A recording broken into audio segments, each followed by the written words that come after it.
mga ka-OFW, good afternoon po. Ngayon po naka-arrive na po ako dito sa bahay ng amo ko.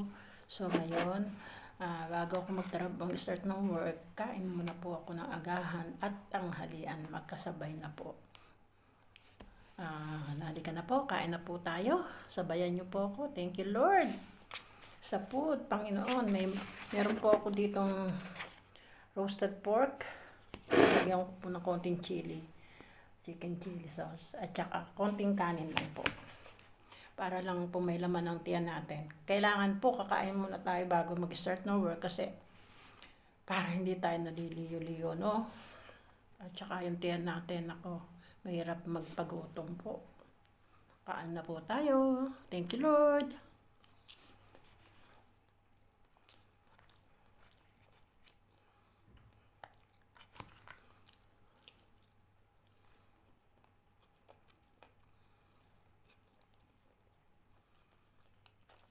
Itong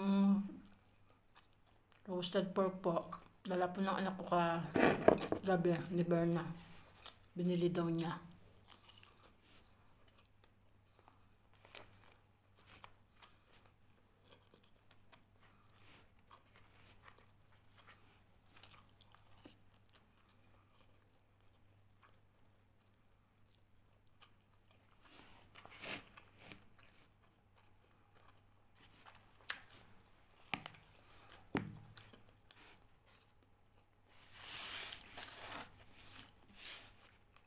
Galing po ako sa consulate.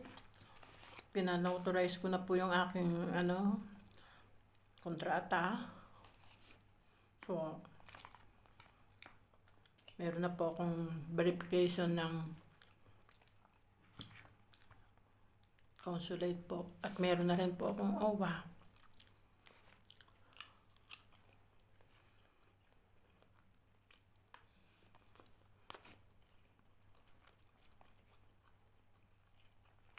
Salamat sa Panginoon dahil madali naman nakakuha po ng Salamat dito kay sa border ko.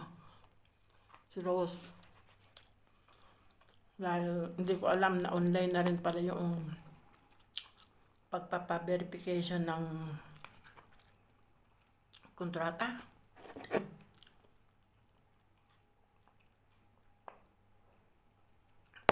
Buti na lang naabutan ko siya kahapon. Nakukuha ng mga gamit sa bahay. At naitanong ko nga sa kanya kung nakapag-notarize na siya ng kanyang kontrata. Then sabi niya, opo.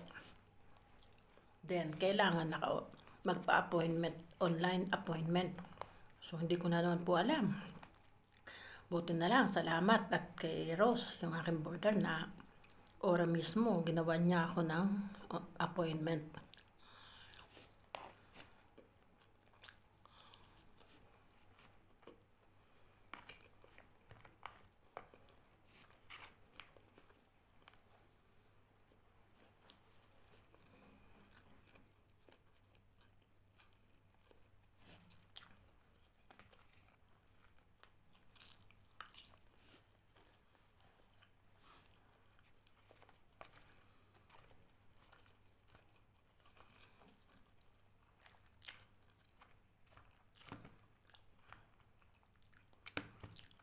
Hindi maganda na naman ang weather.